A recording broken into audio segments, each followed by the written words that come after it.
And this is for all of us. This is for everybody. Because some folk feel that they're beyond the 51st Psalm. I was watching the movie, and the lady began to pray because the girl had a baby out of wedlock. She prayed for the girl, and she also said, and I pray, and I ask forgiveness for my sins. It is so helpful when you know that you are not beyond having mistakes in your life. I don't preach that to give people a license to go out and, but you are in sin, shape in the whole facet of iniquity. When we came out, we couldn't help but come out in a sinful shape. That's why we need God. That's why we can't come to church and look at other folks' stuff and how your shoes look good. I got so much stuff I got to deal with. I can't deal with your shoes today. Oh, you are the bomb. Oh, you messed it. You hit the note. You missed the note. You know, and this calls us to not be, importantly, seeing the status of our own life that we're so wonderfully and powerfully looking at somebody else's. The word says, the first verse stanza said, it sings like this: have mercy upon me, O God. I like this because he ain't talking to nobody else. I can care less, Elder Lewis, what you think about me. I can care less what everybody else say about me. The word said, have mercy on me, O God. Because people put a guilt trip on you and have you thinking you got to please them. And so you live your life trying to make sure that they give you a good mark and not fulfilling the power and the authority and the assignment of God. According to thy loving kindness, according to the multitude of thy tender mercies, if I really had an opportunity to alter this assignment, I would just preach just from that part. Blot out my transgressions.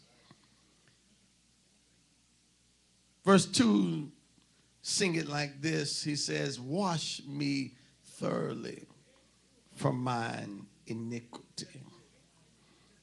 In other words, clean me from who I am. I'm shaping it, and even fix my shape. Look at somebody and said, we got to go spiritual exercising. In other words, what my makeup is, wash me from that. I don't want to come out and be, you you look at people and say, that's just who I am. I'm a sinner. That's just who I am. That may be who you are. But when he finished washing you,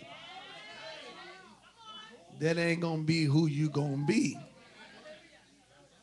Wash me from who I am. I'm a liar. Wash me from lying. I'm a cheater. Wash me from cheating. I know I'm a thief. Wash me from thievery. I know I'm a sinner. Wash me. Somebody say, wash me. Wash me. Then it says, cleanse me from my sin. The last verse that I'll deal with right now, it says, for I acknowledge my transgressions. And the latter part, and my sin is ever before me. You have to know, take your seats a second. You have to know that the enemy is going to do some stuff that's just wow. Y'all still working with me, right? Going to do some stuff that's just wow. His whole desire is to make sure that you never come to deliverance. Even after God said he forgave you, there's still some blood before you. God will forgive you, but the hardest part is not to get God to forgive you. The hardest part is to get you to forgive. Because all you got to do is confess to God. And the word says he's what? Faithful and just to do what? Well, what happens when you confess to yourself? Yourself beat you up. You ain't no real man. You ain't no real saint.